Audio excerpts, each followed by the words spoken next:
maestro por excelencia se mueva aquí y en los diferentes lugares a donde la señal del satélite está llegando.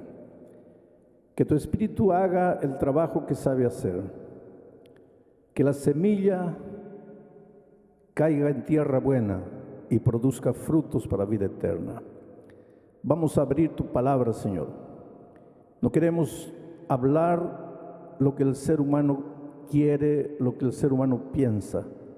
Queremos hablar lo que tú quieres decirle a tu iglesia. Por eso, Señor, que el ser humano desaparezca ahora. Que la persona maravillosa de Cristo sea levantada y que todos los corazones sean atraídos a ti. Te suplicamos humildemente en el nombre de nuestro Señor Jesucristo. Amén. Hermanos queridos, vamos a abrir la palabra de Dios en el libro de Malaquías, capítulo 4, versículos 5 y 6. Antes de la lectura bíblica, quisiera en primer lugar dar gracias a Dios por estar nuevamente en mi tierra querida, el Perú, y desde aquí predicar el Evangelio para todo el país, de norte a sur, de este a oeste, y predicar el Evangelio para diferentes países que en este momento también están recibiendo la señal. Cuando la iglesia se enteró en diferentes lugares de esta semana, yo estuve recibiendo en mi página preguntas y preguntas de miles de personas de diferentes países del mundo, interesados en saber a qué hora iba a ser la predicación, de dónde iba a ser la predicación, y qué bueno que llegó el momento, y a través del satélite estamos unidos en diferentes lugares, dispuestos a recibir la palabra de Dios en nuestro corazón. Acepté hacer una semana de mayordomía por un simple motivo. Mayordomía tiene que ver con devolverle la vida a Dios, con levantar al Señor Jesucristo como el Dios soberano y eterno que llama y llama y llama a sus hijos. Y espero que esta semana Dios haga maravillas entre nosotros y que todos los que un día ya nos entregamos a Jesucristo, esta semana nos devolvamos una vez más a Él. Porque cada día tenemos que estar entregándonos, porque cada día vivimos en un mundo que nos está llamando y llamando para afuera. Vamos al texto bíblico. Les puede parecer curioso que yo empiece a estudiar el libro de Malaquías por los dos últimos versículos, pero vamos a basar nuestro mensaje hoy en el último capítulo de Malaquías, capítulo 4, los dos últimos versículos, 5 y 6. Dice así: He aquí yo os envío el profeta Elías, antes que venga el día de Jehová grande y terrible. Él hará volver el corazón de los padres hacia los hijos, y el corazón de los hijos hacia los padres, no sea que yo venga y hiera la tierra con maldición. Interesante que la última palabra del último libro del Antiguo Testamento, porque Malaquías es el último profeta, su libro es el último libro del Antiguo Testamento. Después Dios, nosotros los seres humanos decimos, guardaría silencio durante 400 años, pero Dios nunca guarda silencio. Dios siempre está comunicándose, Dios siempre está hablando. El problema es el hombre que no oye, pero Dios jamás guarda silencio. Solo que no se levantó otro profeta, no se escribió otro libro hasta Mateo, 400 años después. Es interesante también saber que Malaquías termina su mensaje hablando de la promesa de un mensajero que llegaría. Y Mateo, 400 años después, empieza su libro hablando de la llegada de ese mensajero que Malaquías había profetizado. Así hay una armonía maravillosa entre Malaquías y Mateo. Bueno, queridos, Miren de vuelta al texto bíblico. Hay unas palabras que quiero comentar antes de entrar en el mensaje. Dice, he aquí yo os envío. Ese es Dios. Ese es el Dios maravilloso de la Biblia. Ese es nuestro Dios. Ese es tu Dios. Siempre está enviando. He aquí yo envío. Envió lo más precioso que tenía, su Hijo. Lo envió. Todos los días está enviando su Espíritu. Dios es un Dios que se da, que se entrega. Dios no es un Dios que retiene, que guarda, que esconde. Dios es un Dios que se revela. Ese es el Dios lindo que tenemos. Ahora miren lo que dice el texto. He aquí yo os envío al profeta Elías antes que venga el día de Jehová grande y terrible. Antes que venga el día. Dios nunca hace las cosas por sorpresa. Lo que sucede en tu vida te puede parecer sorpresa, pero no es así. Dios es un Dios que hace previsión y hace provisión. Dios es un Dios que siempre está advirtiendo, está amonestando, un Dios que te avisa antes, no te cae por sorpresa. Y ese antes está escrito en su palabra. Yo envío al profeta Elías antes que venga, antes que llegue el día de Jehová grande y terrible. Después viene el mensaje, un resumen del mensaje del libro de Malaquías, en ese versículo 6. Interesante también que la última palabra del libro es la palabra maldición. Y triste, ¿no? Porque lo primero que Dios hizo en el mundo y lo primero que está registrado en la Biblia es bendición. Dios creó los cielos y la tierra. Qué mayor bendición que la propia vida. Y sin embargo, el último libro del Antiguo Testamento termina con una palabra contraria a lo que es bendición, maldición. Ahora, no te asustes con la palabra maldición, porque antes Dios envía un mensajero. Dios te va a preparar, Dios no te va a sorprender. Ninguna maldición te llega de la noche a la mañana sin que supieras. Dios no te sorprende, Dios te habla antes. Dios te prepara. Déjate preparar. Presta oídos a lo que viene antes. Porque la maldición después de la entrada del pecado, la maldición es una realidad de la vida.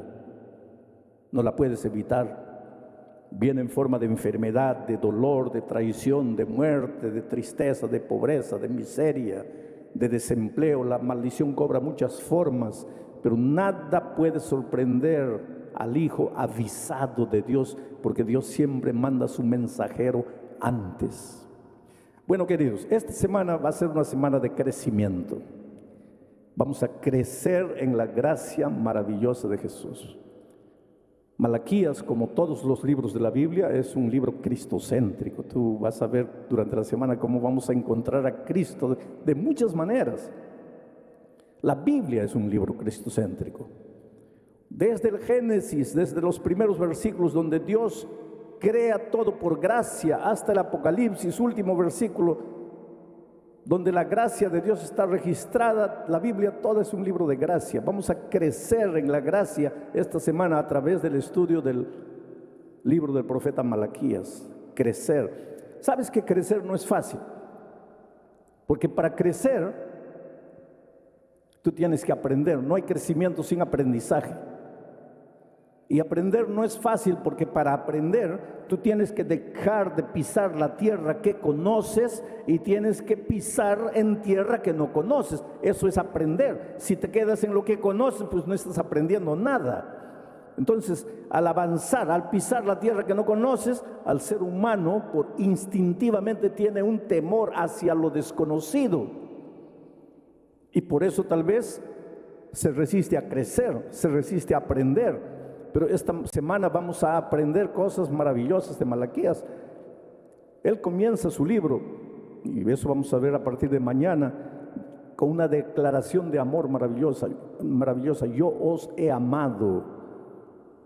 Y después, por amor, Él es duro, ¿sabes? en su reprensión, es duro. Y gracias a Dios que yo no voy a predicar los sermones que yo preparé ahí pensando a ver qué voy a predicar de mayordomía. Gracias a Dios que voy a predicar las palabras de Malaquías. Entonces, si durante esta semana te quedas bravo, no te quedes bravo conmigo, quédate con Malaquías. Él es el culpable. Yo voy a predicar el bosquejo de Malaquías. Yo no voy a traer mis ideas propias. Simplemente voy a tomar el libro de Malaquías en mis manos y lo vamos a estudiar. Pero vamos a crecer en la gracia, crecer en el camino de la vida cristiana. Bueno, vamos entonces a entrar en esta parte que yo quiero analizar. Dios dice: voy a mandar mi mensajero. Malaquías no escribió directamente para nosotros, aunque todos los principios y los consejos que él nos presenta nos sirven hoy. Pero Malaquías, cuando escribió, estaba escribiendo para el pueblo de Israel en el tiempo de él. Y el pueblo de Israel acababa de regresar del exilio. Ustedes saben que por causa de su desobediencia, pues el pueblo tuvo que ir cautivo a Babilonia. Regresó en 3 tiempos, en 3 grupos. Un grupo cumpliendo la profecía de que ese exilio no duraría más de 70 años. Después vino Esdras con otro grupo, enfrentó dificultades que ustedes pueden encontrar registradas en el libro de Esdras. Después vino el tercer grupo al mando de Nehemías. El segundo grupo con Esdras pues empezó a reconstruir el templo que estaba destruido, y pasaron 15 años, no terminaban el templo. Pues quiera Dios que este templo aquí de la universidad no demore 15 años, ¿no? Pero allá el templo pasó 15 años, no construían nada. Entonces Dios le mandó un profeta, al profeta Ageo, y Ageo les dio una arengada y terminaron el templo. Después vino el tercer grupo, pues con Nehemías. Ellos comenzaron a reconstruir los muros destruidos de las ciudades. Interesante leer el libro de Nehemías. Voy a hacer un paréntesis para decirles una cosa. Toda la historia del Antiguo Testamento está encerrada entre Génesis y Nehemías. Ahí está toda la historia.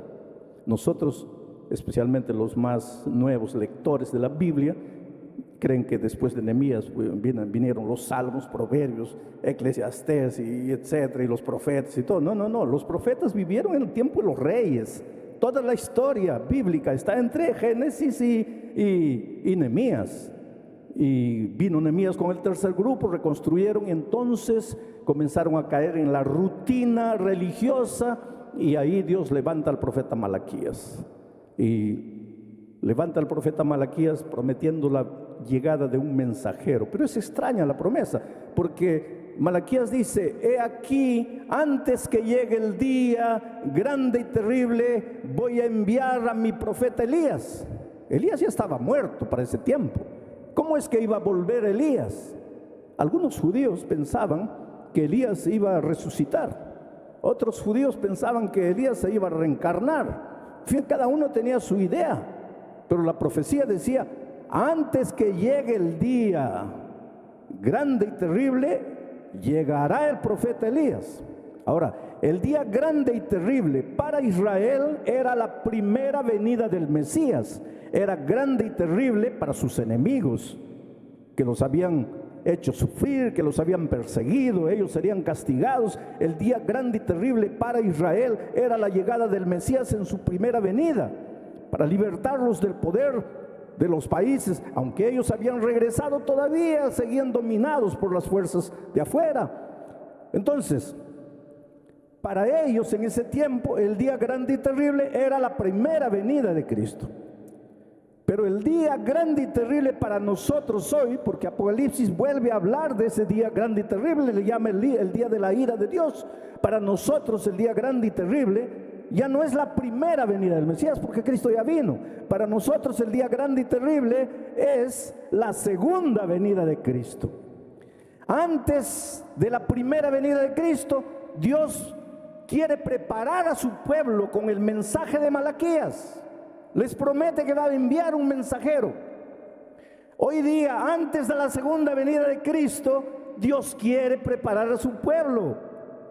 Por eso el mensaje de Malaquías, que tenía validad, que tenía como propósito preparar al pueblo de Dios para su primera venida, sigue teniendo valor para preparar al pueblo de Dios para la segunda venida de Cristo.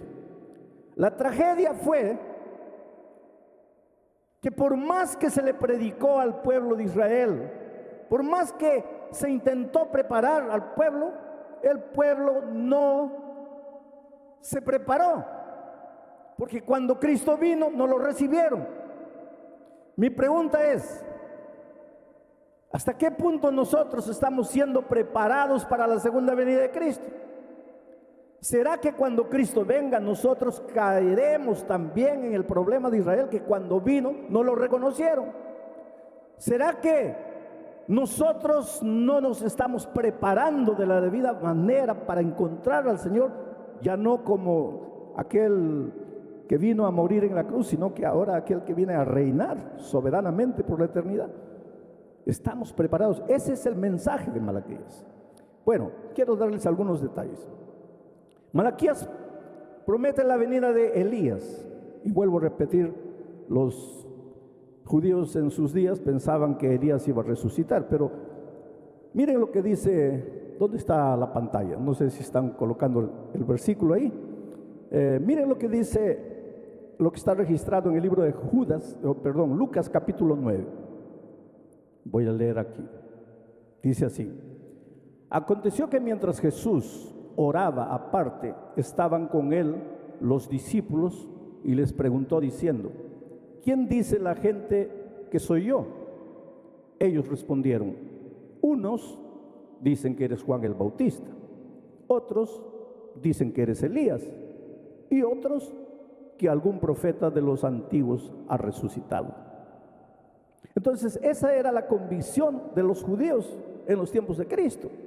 ¿Y dónde basaban esa idea de que Elías resucitaría? Pues en la profecía de Malaquías, porque Malaquías decía que antes que llegue el día grande y terrible, antes que llegue el Mesías para libertarlos, él enviaría al profeta Elías, y ellos esperaban al profeta Elías, y el profeta Elías no llegaba. Pero Malaquías no se refería a que Elías iba a regresar. Malaquías estaba hablando de otro profeta que se levantaría con el mismo poder y el mismo espíritu de Elías, y ese otro profeta era Juan el Bautista, que en las palabras del ángel que le reveló a Zacarías, el papá de Juan, el nacimiento de su hijo, y en las palabras del propio Jesucristo, era Juan, que se levantaría en el mismo poder y en el espíritu de Elías. ¿Y para qué llegó Juan? Juan llegó con una sola misión: preparar el terreno para la llegada del Señor Jesucristo. Preparar el terreno no era preparar la tierra, era preparar los corazones. La primera venida del Señor Jesucristo no tendría mucho sentido para el pueblo de Dios si el corazón del pueblo de Dios no estuviese preparado. Por eso Juan tendría que levantarse. Ahora, de acuerdo con Apocalipsis 14, 6 y 7, Dios en nuestros días levantará ya no un mensajero, sino un grupo de mensajeros con el mismo espíritu y el poder de Elías, con el mismo mensaje de Juan el Bautista, con el mismo mensaje de Malaquías. Y ese mensaje de Apocalipsis 14, 6 y 7, ustedes conocen de memoria, dice que vi volar en medio del cielo a otro ángel que tenía el evangelio eterno para predicarlo a los moradores de la tierra, a toda nación, tribu, lengua y pueblo, diciendo en voz alta: temed a Dios y dadle gloria, porque la hora de su juicio ha venido. Si tú comparas este mensaje con las palabras de Jesucristo refiriéndose a Juan Bautista, si tú comparas este texto con las palabras del ángel hablando a Zacarías respecto al nacimiento de Juan el Bautista y al mensaje que él predicaría, y si tú comparas estas palabras con el mensaje de Malaquías, vas a ver que es el mismo mensaje presentado de diferentes maneras. El mismo mensaje. Ese mensaje vamos a desarrollar durante esta semana, Pero en el último versículo, en el capítulo 6, en el versículo 6 del capítulo 4 de Malaquías, encontramos un pequeño resumen, solo para que tú tengas idea. Y voy a leerlo y me voy a detener ahí. Dice así, Malaquías 4:6: cuando ese mensajero llegue, cuando ese mensaje sea predicado, él hará volver el corazón de los padres hacia los hijos y el corazón de los hijos hacia los padres. O sea, cuando se trata de preparar el terreno para la primera venida de Cristo, preparar el terreno para la segunda venida de Cristo, Dios quiere primero preparar las familias, padres, hijos, hermanos, primos, tíos, cuñados, suegra, nuera. Porque la iglesia es la suma de las familias. Tú no puedes querer preparar la iglesia sin preparar las familias. Tú no puedes esperar que haya reavivamiento en la iglesia cuando no hay reavivamiento en la familia. Tú no puedes querer que la iglesia sea una iglesia unida cuando la familia no es una familia unida. Recuerda que Malaquías no predicó a gente que había salido de la iglesia. Malaquías predicó para gente que estaba todos los sábados reunidos en la iglesia. Malaquías predicó para gente que todos los días iba al templo llevando el corderito.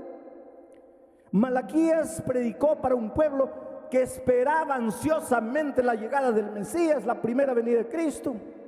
Ese pueblo levantaba las manos y cantaba y lloraba y se emocionaba predicando de la llegada del Mesías. Hoy día nosotros tenemos una iglesia y esta semana voy a predicar, no voy a hacer evangelismo, voy a predicar para la iglesia, una iglesia que está todos los sábados en la iglesia, una iglesia que levanta las manos y canta su esperanza de la bienaventurada venida de Cristo. Una iglesia que muchas veces levanta la mano y llora emocionado cantando y diciendo: Dios te amo. Y sin embargo, esa misma iglesia está formada por familias.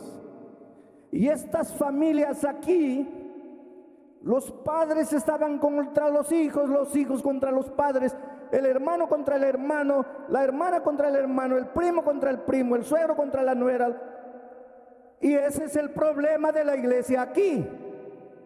Reavivamiento no es venir aquí y emocionarme cantando, levantando las manos. Reavivamiento es arreglar mi vida aquí.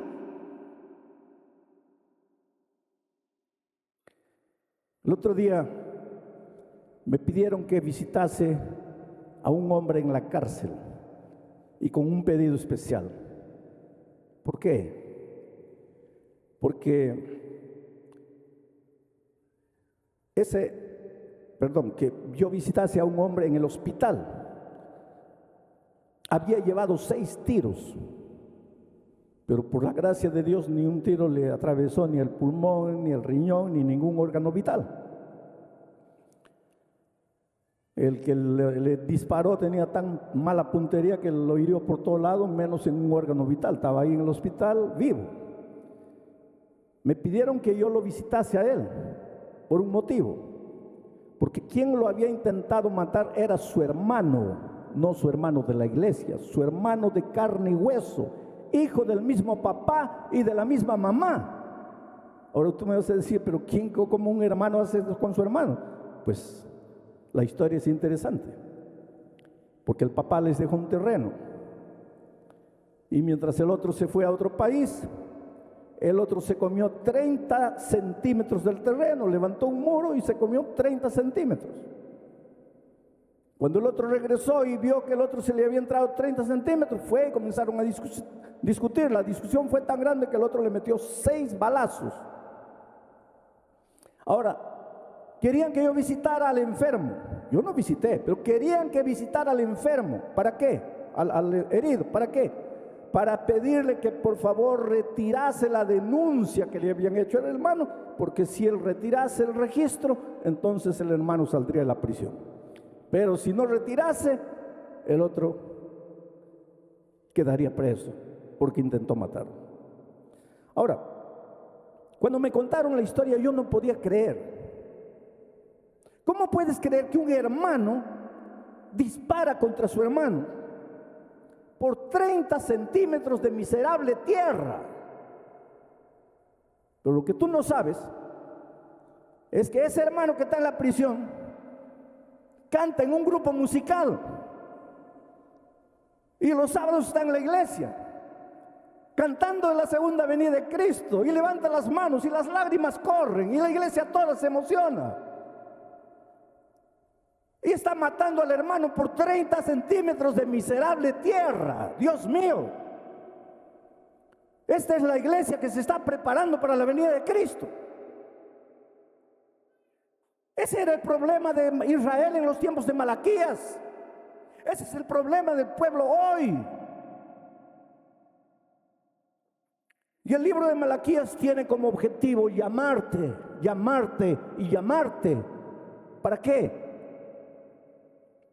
Antes que llegue el día grande y terrible, antes que llegue el día del juicio. Y Apocalipsis 14 levanta a su mensajero, ¿para qué? Para proclamar este mismo mensaje.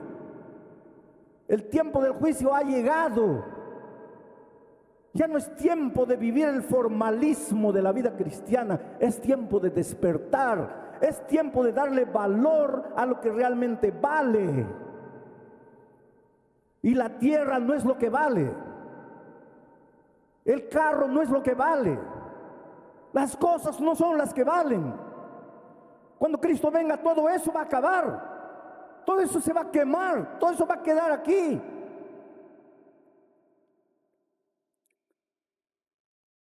El mensaje en Malaquías es un llamado a reconocer la soberanía divina, a devolverle la gloria a Dios, a reconocer que Dios es Dios y nosotros somos criaturas. El pueblo no entiende. Una vez y otra pregunta, ¿pero qué? ¿Pero cómo? ¿Por qué nos dices eso? ¿Por qué nos acusas? Y yo pregunto, ¿y el pueblo de Dios hoy? ¿Reconoce que Dios es Dios único, eterno, soberano? Cuando tú vienes a adorar a Dios o vienes de alguna manera a satisfacerte a ti. El sermón me gustó, el sermón no me gustó. La música me gustó, la música no me gustó. El culto aquí es muy aburrido, me voy a otra iglesia donde el culto me haga sentir bien. ¿Cuál es el centro de tu adoración? ¿Es el Dios eterno, soberano? ¿O son tus gustos? ¿Son tus preferencias? Es lo que tú quieres, es lo que te hace sentir bien. Pues el libro de Malaquías llama al pueblo a reconocer a Dios como el único Dios soberano. El libro de Apocalipsis, cuando Dios levanta a sus mensajeros para este día, el llamado es: temed a Dios y dadle gloria. Oh, querido, lo que tú no entiendes y no sabes tal vez es que cuando tú le devuelves la gloria a Dios, el único que gana eres tú. Yo no debería decirte esto porque tal vez tú comiences a querer devolverle la gloria a Dios porque vas a ganar alguna cosa. Pero la verdad es esa: cuando tú le devuelves la gloria a Dios, el único que gana eres tú. Porque te sientes protegido, te sientes amado. Delante de las dificultades de la vida no estás solo, tienes un Dios soberano, eterno, todopoderoso.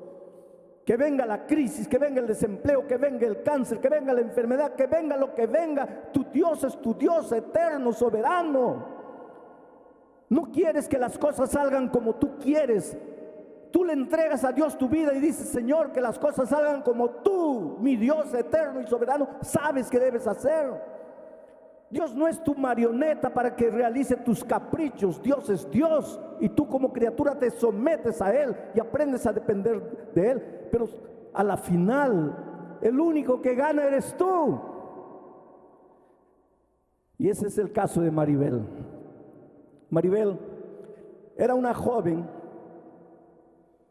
profesora, bien empleada, que un día comenzó a sentirse mal. Y comenzó a sentirse mal, y comenzó a sentirse mal.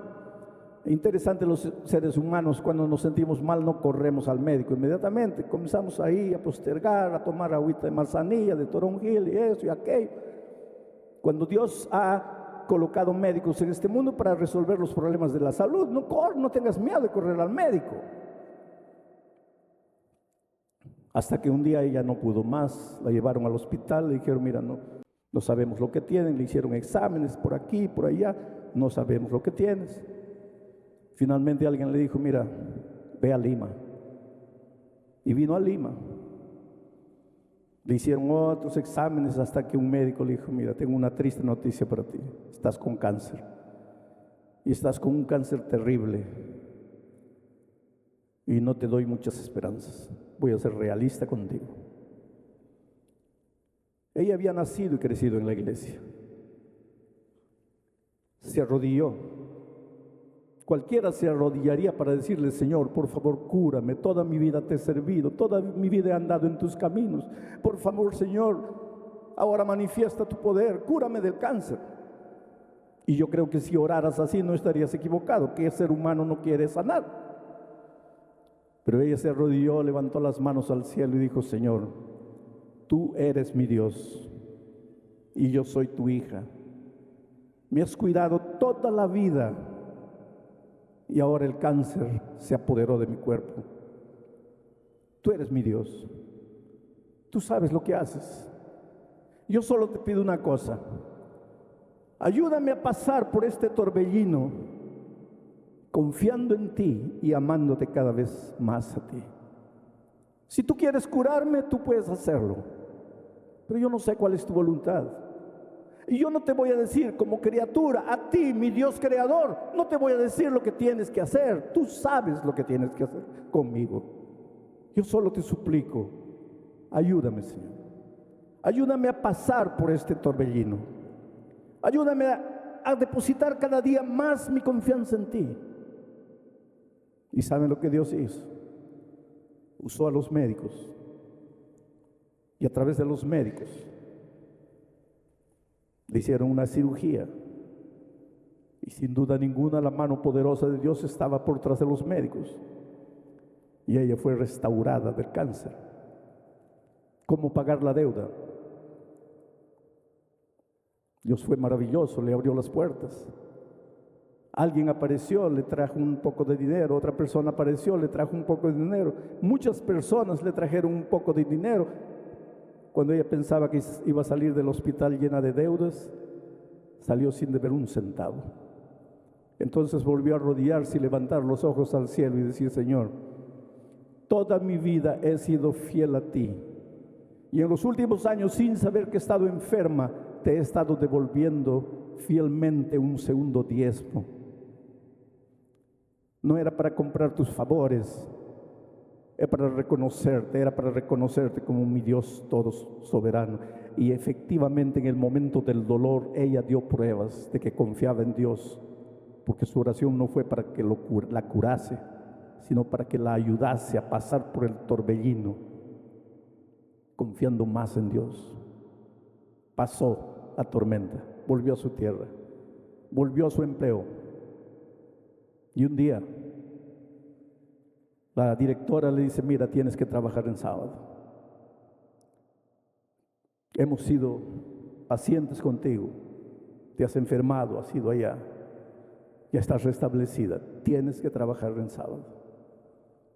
Yo respeto tu religión, yo respeto todo, pero tienes que trabajar en sábado, ayúdame. Nosotros te ayudamos, ahora ayúdanos tú, tienes que trabajar en sábado. Ella le dijo, directora, pídame lo que usted quiera. Que trabaje el domingo, que trabaje de noche. No me pida que trabaje el sábado. No es un asunto mío, no es un asunto de religión, es un asunto de Dios. Ese Dios que me curó, ese Dios me dice, hija, este día no es tuyo, es mío. Por favor, directora, pídame lo que quiera, pero no me pida eso. ¿Y saben lo que la directora le dijo? Mira, hija, yo sé lo que Dios hizo en tu vida. Y contra ese Dios yo no puedo luchar. Y si es por causa de ese Dios, tienes el sábado libre. Esas son las hijas de Dios. Esos son los hijos de Dios. Confiar. Suceda lo que suceda. Y en este momento yo te pregunto, estás pasando por un momento difícil en tu vida. ¿Qué es lo que quieres? ¿Que Dios haga las cosas como tú quieres? Como en tu perspectiva humana, en tu cabecita pequeña de ser humano, ¿crees que es lo mejor? ¿O tú crees que quieres que Dios haga las cosas como Él en su soberanía sabe que debe hacer? Dios nunca se equivoca. Dios nunca falla. ¿Tú crees que Dios se ha olvidado de ti? ¿Tú crees que Dios no sabe el drama que estás viviendo? La lucha que estás enfrentando, la crisis por la que estás pasando. Pero reconócelo como tu Dios, como el que dirige tu vida. No trates de dirigir a Dios. No trates de rezarle la cartilla a Dios, de decirle a Dios cómo tiene que hacer las cosas. No quieras enseñarle a Dios ser Dios. Confía en Él. Oh, pastor, no es fácil. Claro que no es fácil. Porque nosotros los seres humanos traemos en nosotros la naturaleza humana. Pero justamente lo que Dios quiere es enseñarte a crecer en la gracia.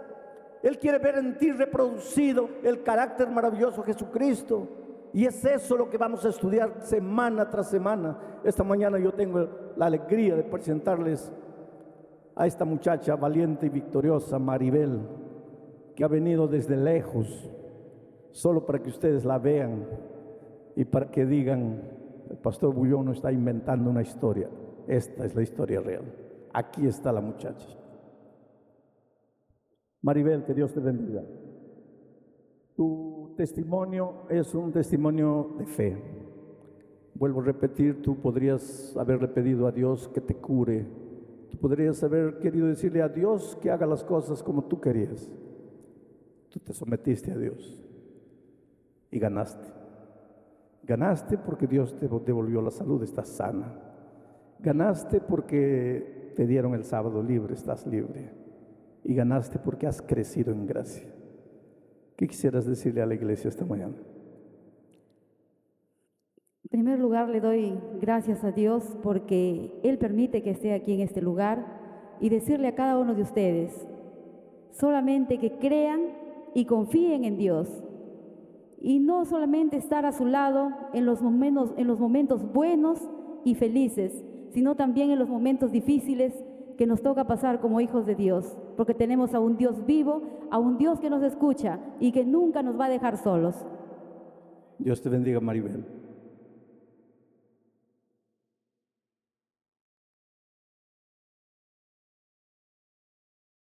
Sabes, a veces nosotros pensamos así, Dios no me oye, Dios se olvidó de mí, Dios no me escucha. ¿Y por qué? Porque Dios no hace las cosas como tú quieres. El otro día yo hablaba con una muchacha de 22 años. Me decía, pastor, míreme, pareciera que yo tengo 60 años y solo tengo 22 años. Mi vida está destruida, está acabada. Cuando yo tenía 3 años de edad, mis padres murieron en un accidente de tránsito. Me quedé sola en la vida. Usted dice que Dios me ama, pero yo a los 3 años me quedé sola en la vida. Usted dice que Dios tiene un plan para mi vida, pero yo a los 3 años me quedé sola en la vida. Mi abuela me recogió y me cuidó, pero cuando yo tenía 12 años, mi abuela murió. Usted dice que Dios me ama, y sin embargo mi abuela murió, y ahora sí me quedé sola en la vida. Una noche, la vecina de mi abuela me recogió para cuidarme, no porque me amaba, sino porque quería quedarse con la casa de mi abuela, y yo era una niña sola. Y fui a vivir con ella. Una noche, el esposo de ella entró a mi cuarto y me violó. Y usted dice que Dios me ama. Yo tuve que escaparme de la casa con 12 años. ¿A dónde podría ir una niña de 12 años a la calle? ¿A dónde podría ir? Me violaron una vez, me violaron otra vez, me violaron otra vez. Míreme, pastor, tengo 22 años. Yo soy una mujer que se prostituye en las calles. Y para eso tengo que beber, porque conscientemente nadie soportaría la vida que vivo. Para eso tengo que drogarme. Míreme, mi vida está acabada. Y yo le pregunto, ¿dónde estaba Dios? Ese Dios que me ama. ¿Dónde estaba cuando yo tenía 3 años y mis padres murieron? ¿Dónde estaba ese Dios cuando yo tenía 12 años y mi abuela murió? ¿Dónde estaba ese Dios que me ama cuando esa noche entró ese hombre malo y me violó? ¿Dónde estaba Dios cada vez que los hombres me violaban en la calle? Y yo te digo esta mañana, no me preguntes a mí preguntas que yo no te puedo responder. Dios estaba más cerca de ti de lo que tú imaginas, aún en los peores momentos de tu vida. El plan de Dios no ha fallado contigo, se sigue desarrollando. Pero no entiendo, pastor. Pues yo tampoco entiendo. Pero una cosa sé, Dios jamás te abandonó. Necesitas reconocerlo como tu Dios. Necesitas devolverle la gloria a Él. Necesitas devolverle el control de tu vida a Él. Y es por eso que esta mañana te voy a hacer una invitación. Y esta invitación, claro, es para toda la iglesia. Si quieres decirle, Señor, quiero reconocerte en mi vida como el Dios todo soberano. Quiero reconocerte en mi vida como aquel que tiene el control de lo que me sucede.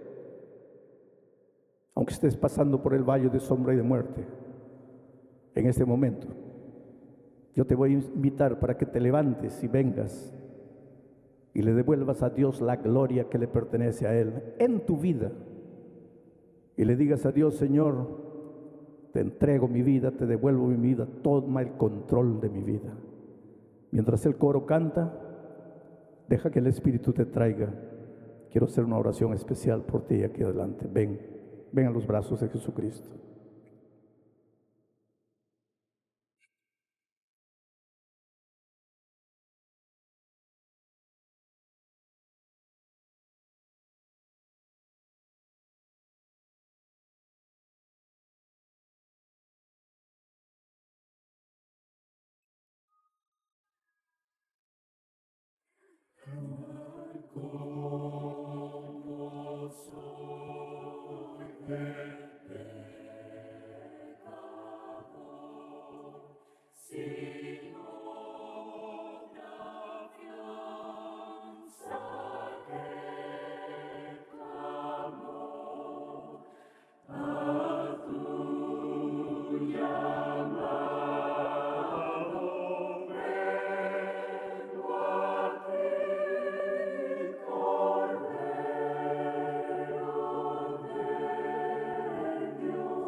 Vamos a orar. Amado Padre que estás en los cielos, esta mañana yo personalmente, junto con estos hijos tuyos, me presento delante de ti. Y queremos decirte, Señor, tú eres nuestro Dios eterno, todopoderoso, soberano. Tú nunca te equivocas. Tú siempre sabes lo que es mejor para tus hijos. Aunque muchas veces nosotros no entendemos las circunstancias que nos rodean, tú sabes lo que estás haciendo. Ayúdanos a confiar en ti, no solamente cuando el sol brilla, sino cuando la noche llega. Ayúdanos a devolverte la gloria a ti, a reproducir en nuestra vida el carácter maravilloso de Jesucristo. Muévete poderosamente esta mañana, toca cada vida, a los que están aquí, a los hermanos que están en todo el Perú, en otros países recibiendo el mensaje, que tu bendición se extienda para todos, en el nombre de Jesucristo.